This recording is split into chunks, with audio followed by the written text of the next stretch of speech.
मियाँ Khan Baloch public transport driver worker federation का president हूँ पंजाब का।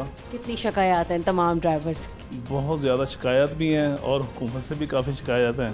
हम चाहते हैं कि टैक्सों में हमें छूट देनी चाहिए जो हालात चल रहे हैं, ठीक है, और तेल की कीमतें वापस लेनी चाहिए। 50 पैसे से कुछ नहीं बनेगा जब तक आप 100-150 रुपया नहीं कम करेंगे, कुछ नहीं, गरीब का चूल्हा भी नहीं चलेगा, सीधी बात है। और टैक्स जो है हमारे ऊपर बहुत ज़्यादा लगाए हुए हैं, टूल प्लाजे बढ़ गए हैं, अड्डे की पर्ची बढ़ गई है और काफ़ी टैक्स हैं जो हमारे ऊपर हुकूमत ने लगाए हुए हैं। हम चाहते हैं मोबाइल है, टायर है, पार्ट्स हैं गाड़ियों के, और गाड़ी आपको पता है 6.5 करोड़ रुपए की गाड़ी है, 5 करोड़ की गाड़ी है, वो क्या कमाएगी और क्या लेके आएगी। इस जो वक्त है ना हमारा ट्रांसपोर्टों का तकरीबन 50% काम ख़त्म हो चुका है, बंद हो चुका है। हम चाहते हैं हुकूमत हमें रिलीफ दे, क्योंकि हम पैसेंजरों को लेके जाते हैं, अपनी मंजिल पे रवाना करते हैं और पहुंचाते हैं, ठीक है, और लोगों की अमानतें बचाते हैं, ज़िंदगियों को बचाते हैं। हमें सब्सिडी देनी चाहिए, जैसे वो लोकल अपनी ट्रांसपोर्ट को सब्सिडी देते हैं, जैसे और ट्रेन होगी या लोकल स्पीडो होगी, ठीक है। हम भी चाहते हैं हुकूमत हमें भी सब्सिडी दे, मसाइल दे और सहूलतें दे, ताकि हम भी बेहतर कर सकें। मोटरवे का चलान है, देख लें 10-15 हज़ार रुपये का है। अगर हम ट्रैफिक की बात करें तो घर से गाड़ी निकलती है, एक ट्रैफिक का चलान होता है हमारा 10 से 15 हज़ार। उसके बाद रिंग रोड पे गाड़ी आती है, एक चलान वहाँ पे होता है, फिर आगे मोटरवे वाले भी चलान करते हैं। अब गाड़ी रोड पे गाड़ी आती है तब किस चीज़ का चलान होता है?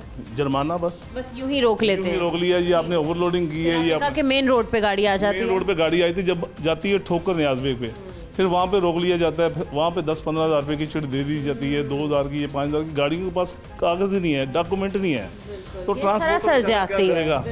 ट्रांसपोर्टर तो पिस गया। जो मजदूर आदमी है जो 1,000 रुपये कमाने वाला है, 500 रुपये कमाने वाला है, अब ये देख लें उनका घर का चूल्हा नहीं चल रहा, वो सिर्फ किराया कैसे देगा, बिजली के बिल कैसे देगा, वो अपने अखराजात कैसे उठाएगा, बच्चों को कैसे पढ़ाएगा। हम चाहते हैं हुकूमत को चाहिए ट्रांसपोर्टरों को सहूलत देनी चाहिए और सब्सिडी देनी चाहिए, और इनको ये रीढ़ की हड्डी है टैक्स के हवाले से, ये रीढ़ की हड्डी है। सबसे ज़्यादा टैक्स ट्रांसपोर्टर देते हैं, ठीक है, कोई ऐसा इदारा नहीं देता।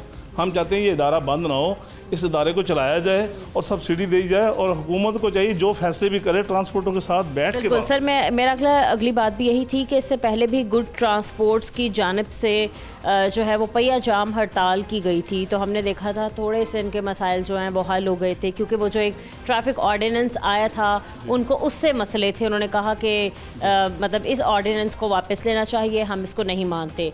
अब जो मसाइल हैं वो है, एक तो पेट्रोलियम मसनूआत की कीमतों में बढ़ता हुआ इजाफा, दूसरा उसी ऑर्डिनेंस के तहत जो आप कह लें कि चलान्स वगैरह होते हैं। तो लास्ट टाइम तो हमने देखा था कि मुआहदा हो गया था, अब ये मुआहदा कहाँ तक पहुँचा है कि आप लोगों ने हुकूमत के किसी आला ओहदेदारान से या फिर किसी सीनियर वज़ीर से मुशावरत करने की कोशिश की, बातचीत की, टेबल टॉक की, और उन्होंने आगे से फिर आपको क्या जवाब दिया? जी बिल्कुल, हमारी अलीम खान साहब से ऑनलाइन 2 मीटिंगें हुई हैं। अब ये गुर्ज वालों की भी मीटिंग हुई है, और सिंध में जाके गवर्नर सिंध थे, वहाँ पे ऐलान किया है कि हम ट्रांसपोर्ट के मसाइल हल करेंगे। लेकिन हमारे ये भी CM साहबा ने, मरीम नवाज साहबा ने हमारे साथ वादा किया था, और मरीम औरंगज़ेब को किया था कि आप जाएं, ट्रांसपोर्टरों के मसाइल जो है ना ये मिल बैठ के हल करें, और लेकिन हमें हल होते नज़र नहीं आए।